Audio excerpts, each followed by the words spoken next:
C'est moi, juste avant de commencer cette vidéo, je viens de finir de tourner, regardez, j'ai encore même le casque sur les oreilles et de monter.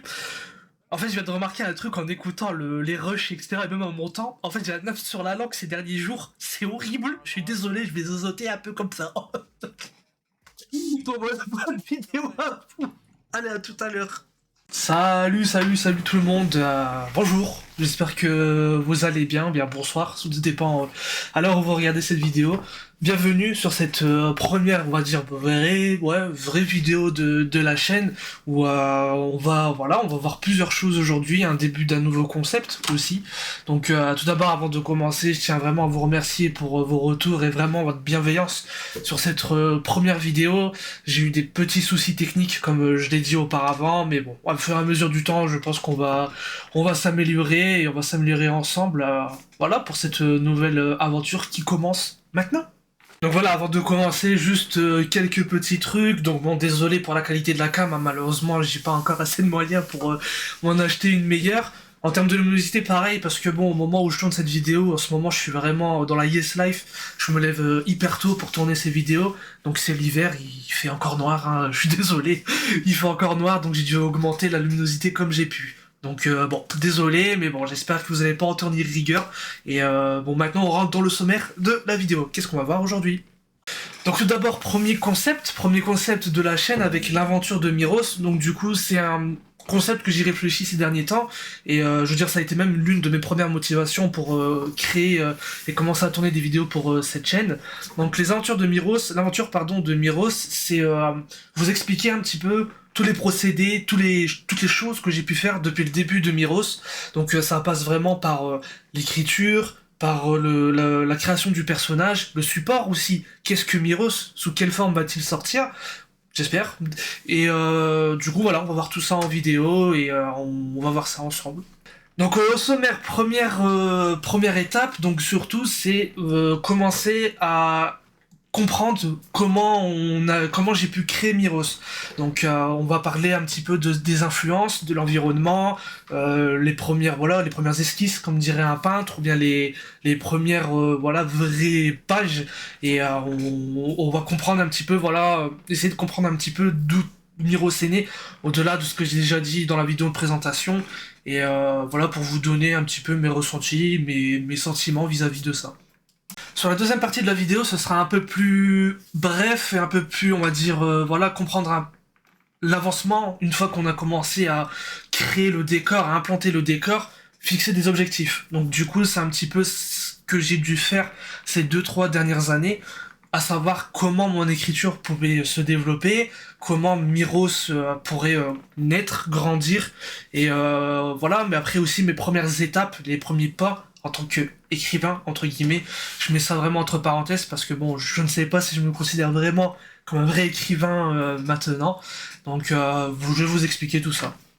Donc la première étape, la création. Donc dans chaque œuvre, je pense qu'il y a toujours des influences, un environnement à créer, à mettre autour, une ambiance. Et c'est ce qui est arrivé pour Miros. Donc du coup, c'est un petit peu, je pense, général. Je pense que les œuvres s'attirent entre elles et on a toujours, je pense, un style ou bien des expressions ou bien des références qui font que les œuvres se connectent entre elles, pardon. Et c'est ce qui est arrivé pour Miros. Moi, c'est plus la culture donc du manga, de l'animé et la culture du jeu vidéo. C'est vraiment des choses qui m'ont beaucoup inspiré. Ou voilà, d'autres ça va être plus d'autres œuvres littéraires, d'autres bouquins, certains des livres. Donc ça dépend vraiment voilà de la culture et de chacun, les références de chacun.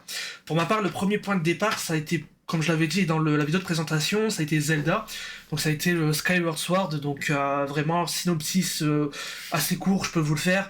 C'est du coup Link qui est le héros de l'aventure, qui est un être qui vit au-dessus des nuages, un monde où il y a des îles qui flottent dans les airs.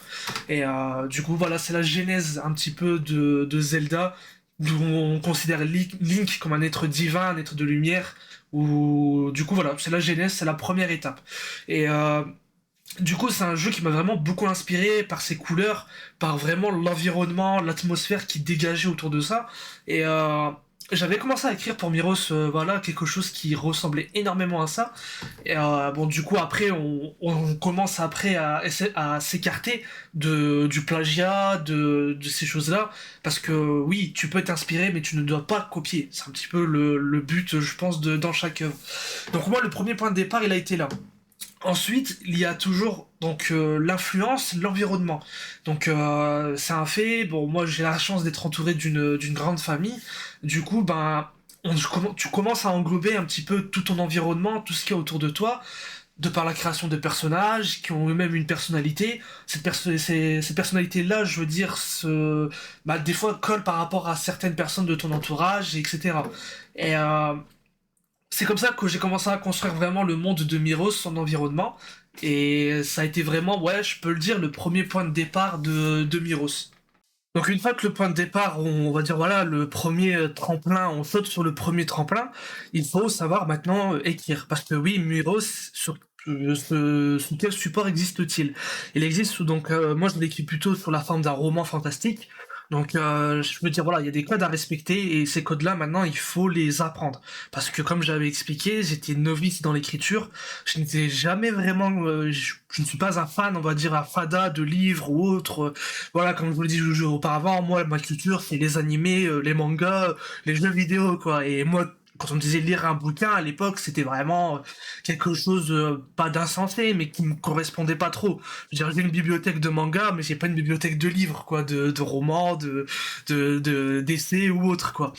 Et donc du coup, bah voilà, il faut commencer à apprendre et pour apprendre, bah, il faut commencer à lire tout simplement, hein. Et ça, je l'ai appris, on va dire, assez tard malheureusement, parce qu'on n'a pas vraiment le choix, hein. Si on veut apprendre à dessiner, ben, il faut déjà commencer à contempler les peintures, les dessins, et se dire, bon ben voilà, s'il a fait de cette sorte, maintenant il faut que j'apprenne cette technique, il faut que j'apprenne voilà, à utiliser les couleurs, à utiliser les bons pinceaux, les bons crayons, etc.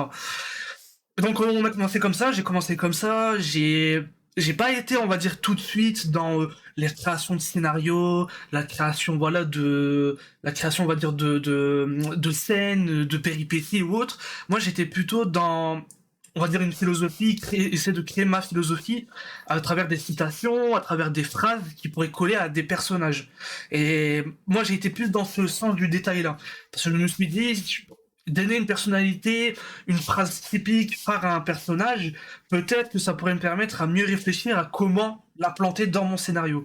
Et bah ça a marché, hein. Attention, ça a marché direct, la sauce a pris tout de suite. Parce que quand j'ai commencé à écrire comme ça, bah il y a des phrases qui sont restées, dont la phrase phare du Miros Project, où je veux dire c'est ma signature, c'est la vie est le reflet d'un diamant rempli d'imperfections, certes, mais qui reste une ressource précieuse. Et voilà, j'ai commencé à réfléchir de cette façon-là. Et on commence voilà, à avancer à petit, commence à apprendre à écrire. Et surtout, ben, quand c'est comme ça, il faut l'avis d'un expert. Parce que oui, on peut s'autoproclamer écrivain, on peut s'autoproclamer artiste, mais avons-nous, pardon, vraiment le talent, avons-nous vraiment les compétences? Parce qu'après, voilà, ça peut s'apprendre, mais il y a toujours cette part de talent. Je pense que dans n'importe quelle œuvre, pardon, dans n'importe quel art, il y a toujours cette part de talent. Il y a la chance, oui, mais il y a le talent derrière, et c'est un peu comme tout dans le sport, etc. Et du coup, bah voilà, j'ai commencé à écrire et j'ai eu la chance d'être entouré dans ce projet par des personnes. Et j'ai là l'une des personnes qui m'accompagne qui m'a présenté un écrivain. Il m'a dit, écoute, voilà, c'est une connaissance à mon père, c'est un gars vraiment bon dans ce qu'il fait, qui est publié chez Gallimard, etc. Voilà, le mec sait de quoi il parle. Du coup, il m'a donné ses réseaux sociaux, j'ai fait ma petite investigation, pardon, et voilà, je me suis rendu compte que oui, le mec est faux, quoi. Il y a rien à dire, le mec qui est tarpin chaud, vraiment une écriture profonde, vraiment belle. On sent voilà on sent qu'il y a de l'expérience derrière. Donc arrive à ce moment de doute où bon, c'est pas que je n'ai remis en cause mon projet, mais je me suis dit clairement, voilà, s'il me dit qu'il n'y a pas de talent, ah, qu'est-ce que je fais, quoi? Qu'est-ce que je fais de cette œuvre? Est-ce que je continue pour que ça me fasse plaisir? Ou bien, ou bien le fait, voilà, je cherchais à me rassurer, en me disant que ça allait être bien, etc. Donc voilà, c'était un peu une période de doute, on va dire, entre guillemets. Donc je commence à le contacter, on commence à super bien parler pendant, je crois plus de 2 heures on a parlé de tout et de rien, de plein de sujets, de religion, de livres, de culture, de vraiment, enfin, on a parlé vraiment de masse trucs. Et c'était vraiment ouais, une discussion vraiment enrichissante. Et là, donc il me dit à la fin, écoute, il dit, moi j'aime bien voilà connaître les personnes avant de connaître leur écriture. Et je pense que cette phrase elle est vraiment véridique parce que dans une œuvre, on laisse toujours une partie de soi, je pense, quel que soit l'art qu'on manie, je pense qu'on laisse toujours une partie de soi donc à l'intérieur. Et donc du coup ça a été mon premier, on va dire, vrai test quoi. Donc ce que j'ai fait, c'est assez marrant. En fait, je ne lui ai pas envoyé ce que je considérais mes meilleures pages, je lui ai plutôt envoyé ce que je considérais les pages dont j'ai pris le plus de plaisir. C'était vraiment, je pense, l'étape la plus voilà, je pense que c'était l'étape la plus importante du projet jusque-là, et je me sentais pas en fait de me dire ouais je lui envoie mes meilleures pages, parce que je pense qu'avant tout l'écriture c'est une passion. Et pour moi, bah il y avait un passage où je considérais que c'était vraiment l'un des passages où j'avais pris le plus de plaisir à écrire, et inconsciemment en fait ça a été je pense l'un de mes meilleurs, vraiment l'un de mes meilleurs.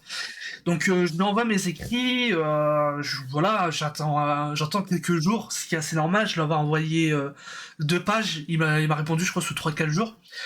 Et du coup voilà, vraiment beaucoup de pression, je me suis dit putain mais qu'est-ce que je fais, qu'est-ce que je dois faire, est-ce que je continue à écrire. Vraiment une période de doute parce que bon, t'attends une réponse et je pense que quand on attend une réponse on est toujours un peu figé, on est un peu voilà scotché sur soi-même quoi. Et donc il m'appelle, il me dit bon bah écoute voilà ça y est j'ai lu ton bouquin, enfin j'ai lu les pages de ton bouquin que tu m'as envoyé. Il me dit bon il me dit il y a du bon et il y a du mauvais. Donc bon, il me dit ça va. S'il y a du bon, c'est qu'il y a quand même un bon point de départ quoi. Donc il m'a dit, on commence par quoi? Donc moi je suis quelqu'un de très fataliste, dis-moi ce qui est mauvais tout de suite, point. Je préfère entendre la vérité tout de suite, et après voir les voies d'amélioration, me dire ce qui va après, et pas que je me conforte dedans, mais je sais que voilà, c'est acquis, je vais mettre bien sûr moins de moyens sur ce qui est déjà bon, c'est assez logique. Donc il commence à me dire, il me dit bon bah écoute, voilà les points négatifs, il me dit c'est les erreurs de débutant. J'étais content d'entendre ça. Il me dit, tu fais des erreurs de débutant. Il m'a dit, c'est ce qui est bien. Il m'a dit que des erreurs de débutant. Il m'a dit, c'est que c'est les erreurs les plus faciles à corriger. Là-dessus, il avait pas, il a pas tort quoi. Je veux dire, quand on sait pas faire quelque chose et qu'on voilà, on essaye de mettre de la volonté et qu'on fait des petites erreurs de base, bah c'est facile à corriger. Et du coup, c'est ce qu'il m'a dit. Il m'a dit, tu fais des erreurs de base. Il m'a dit, ton écriture, il me dit, elle est un peu trop profonde. Il dit, elle est un peu trop profonde. Il m'a dit, tu laisses pas assez le temps au lecteur de respirer. Il m'a dit, en fait, tu devrais plutôt te mettre aussi, quand tu écris, à la place de celui qui te lit. Il a dit, ça, c'est logique. Il me dit, parce que... il m'a dit, tu comprendras pourquoi. Et en fait, quand il avait raison, en fait. Parce que j'ai pas une bonne syntaxe, en fait. J'avais pas une bonne syntaxe à cette époque-là. Bon, j'essaie de faire des efforts encore maintenant. Donc la mauvaise gestion de la syntaxe, ça a fait que oui, il y avait trop de passages où bon, il faut vraiment avoir le poumon d'N'Golo Kanté pour le lire quoi. Et et du coup donc voilà, il fallait commencer à réfléchir, à faire quoi, voilà, les voies d'amélioration, ça commençait par là. Donc il m'a dit c'est ça, il m'a dit et après bon après il m'a dit pour moi les erreurs de débutant que t'as eu, il m'a dit c'est plus les mises en page, exemple mettre le bon tiret dans un dialogue, voilà il dit ce genre de choses, il dit vraiment, il dit pas faire de gros blocs quand tu écris, il m'a dit voilà espacer, aérer ton écriture, et j'ai franchement il m'a dit ça c'est voilà quoi, il m'a dit c'est vraiment des erreurs de débutant. Et donc après on arrive sur la voie positive, donc là je me suis dit faut vraiment que je sente, voilà, faut vraiment que je sente les choses comme elles viennent, et faut que je vois ce qu'ils me disent. Et je sentais qu'il avait apprécié, parce que même dans le négatif, il trouvait du positif. Et je sentais il avait apprécié, je l'avais un petit peu senti. Donc il commence à me dire, ouais, bon bah écoute, sur l'amélioration, il m'a dit, sur le positif, pardon, il me dit, franchement, il me dit, j'ai rien à dire sur il m'a dit sur tes dialogues. Il m'a dit vraiment, tes dialogues sont très vivants. Et c'est pour ça que j'avais beaucoup apprécié ce passage, parce que le dialogue était vraiment haletant, passionnant. C'est vraiment un bon passage, quoi. Et il me dit, les dialogues sont hyper vivants. Il me dit, on sent que tu as donné la personnalité à un personnage. Ce que je vous avais dit dès le début. Ce que je cherchais à créer. Il m'a dit, on sent que les personnages ont une personnalité. Et il dit, c'est ce qui rend les dialogues vivants, généralement. Et bon, bah là, bingo, je me dis, putain, mais... je suis trop fort. Enfin bon, je suis pas quelqu'un de pédant, mais j'étais content de moi, quoi. C'est logique que je pense, quand on vous dit quelque chose que vous avez réussi, c'est normal de vous sentir content. Et, euh, et il me dit, vraiment, il me dit l'un des trucs qui a vraiment apprécié, il m'a dit c'est l'imagination que tu arrives à mettre sur ton univers. Il m'a dit t'es un trésor d'imagination et il dit franchement, il dit c'est vraiment rassurant, il dit de voir bah voilà de jeunes écrivains qui arrivent encore à inventer de nouvelles choses après tout ce qu'il y a pu avoir déjà comme œuvre, etc. Et je vous ai dit, bah voilà, comme je vous avais dit, hein, l'affluence des œuvres qui s'attirent entre elles, c'est partie d'un élément de base et j'ai commencé à développer, bah, après, à avoir mon propre style. Et c'est ce qu'il a dit juste après. Il m'a dit, la chose qui est vraiment cool, il m'a dit, c'est que t'as vraiment ton style. Il dit que tu as un début de style d'écriture, et il m'a dit, tu devrais le garder. J'étais content. Bah, j'ai dit, super. Il a dit, c'est la chose la plus importante à avoir pour un écrivain. Il m'a dit, c'est, voilà, avoir son propre style. Il dit, parce qu'après, on peut avoir une lecture assez... il dit, une lecture sans, bah, ouais, sans mots, sans sentiment, une écriture plate. Il dit, mais là, pourtant, il me dit, on sent pas. On sent qu'il y a vraiment une part de talent. Et c'est ça qui m'a vraiment, voilà, réconforté, rassuré un petit peu. Parce que bon, comme je vous ai dit, hein, je suis un peu novice dans ce domaine-là. Donc quand on vous dit ça, ben, bien évidemment, vous êtes heureux, quoi. Vous êtes heureux. Et donc du coup, voilà, bah, c'était vraiment le bon point de départ. Et en plus, ça m'avait fait rire parce que j'étais ultra stressé. Et au début, il me dit, je vais être casse avec toi. Si je lui avais envoyé les premières pages, il me dit si l'œuvre ou bien les pages, je ne sens rien, il n'y a rien, je te le dirai, je serai honnête avec toi. Il dit je préfère te dire la vérité plutôt que te mentir. Et voilà. Donc je pense que voilà, c'est un homme de parole. Je veux dire, il me connaissait ni d'Adam ni d'Ève, il m'a donné un avis objectif. Et c'était voilà, c'est ce que je recherchais à ce moment-là, quoi. Et bingo, ça a bien tapé. Donc après cette discussion, donc vient la deuxième partie de la vidéo où j'ai commencé à fixer des objectifs. Donc on va dire ce dialogue-là, c'était il y a un an à peu près, ouais, il y a plus d'un an, où juste après mon diplôme, après avoir vu mon diplôme, j'avais pris cette décision de vouloir tenter Miros et tenter d'écrire Miros, je veux dire, et ça a été vraiment voilà cette première étape qui était importante parce que c'était un objectif que je me suis fixé. Je me suis dit d'abord si je veux me consacrer à plein temps à mon œuvre, il faut d'abord avoir un bon point de départ. Et ce bon point de départ, ça a été de faire expertiser mes premiers travaux. Donc voilà, objectif réussi, test concluant. Donc maintenant, perspective d'avenir. Qu'est-ce qu'on fait au bout d'un an? Bah parce que voilà, ça fait plus d'un an que j'écris. Pourquoi le bouquin je veux dire, au bout d'un an n'est toujours pas fini entre guillemets? Et je veux dire, voilà, ça aussi raconter aussi les différentes étapes. Donc le premier objectif que je me suis fixé, c'était de continuer à perfectionner mon style d'écriture. Et pour continuer à perfectionner mon style d'écriture, il fallait que je me sente plus libéré et surtout avec des meilleures armes entre les mains. Et c'est ça, en fait, je pense, le point le plus important que j'ai eu à faire par la suite. Bon, à chaque fois, je dis le plus important, mais je pense que quand on mène un projet, chaque étape est trop importante pour faire avancer l'autre. Et, euh, et du coup, je me suis posé la question. Je me suis dit, il faut que j'ai de meilleures armes entre les mains pour rendre mes passages, mes écrits, je veux dire, encore plus forts, encore plus, voilà, encore plus poétiques, philosophiques, un peu plus profonds. Et j'ai dit, il faut vraiment, voilà, que je me donne les meilleures armes. Donc, ce qui s'est passé, c'est que j'ai commencé, comme je vous ai dit, j'ai commencé à lire différentes œuvres, commencé, voilà, à me cultiver, à avoir certaines références, donc du Victor Hugo, Paul Coelho, revoir un petit peu voilà, les Molières, Maupassant, vous voyez lire les livres qu'on devait lire au lycée, je les ai pas lus. Kafka, tous ces trucs-là. Je vais être honnête avec vous, je les ai jamais lus. On a tous été sur Wikipédia, ou bien sur des sites qui faisaient des résumés complets. On avait le truc en tête, on cochait les cases du QCM de la prof de français, et on avait 13-14. On va pas se mentir. Du coup, et ce qui se passait, c'est que donc du coup j'ai commencé voilà à commencer à lire, etc. Et bah, du coup, voilà, mon écriture est devenue plus fluide, plus intéressante, je pense. Et donc, l'objectif que je me suis fixé d'abord, c'est que je me suis dit, il faut que je partage ce que je fais. Et c'est une chose que j'ai eu vraiment du mal. Donc ça, je vais venir aussi sur un point où je voudrais vous en parler. Les personnes qui vous disent mène tes projets en secret, ne dis rien à personne, les gens vont te porter l'œil, ils vont tout faire pour te mettre les bâtons dans les roues. Bullshit, pour moi c'est de la merde. Je vous dis clairement, c'est vraiment pas ma philosophie de vie, c'est vraiment pas ce que je recherche. Pourquoi je vous dis ça? Je reviens donc du coup à ma vidéo de présentation où je vous avais expliqué, c'est le Fonds social qui m'a dit clairement libère-toi et qui fais ce qui te plaît, Swan. Et du coup voilà, bah moi c'est à partir de ce moment-là, grâce à des gens comme ça, je leur ai partagé mes écrits, je leur ai dit clairement ce que je voulais faire, et ils m'ont donné de la confiance en moi et c'est parti. Et quand vous avez une famille qui s'intéresse à vous, bah du coup ils vont avoir peur au début. Moi c'est ce qui s'est passé, ils ont dit on comprend pas ton choix pour pourquoi faire ça, mais ils l'ont accepté parce qu'ils ont vu que j'étais investi dedans, je me donnais vraiment les moyens de réussir, etc. Et quand vous vous entourez de bonnes personnes, et ça passe même par vos amis, hein. Comme je vous ai dit, l'écrivain, c'est l'un de mes amis qui me l'a présenté, hein, et qui est avec moi dans mon projet.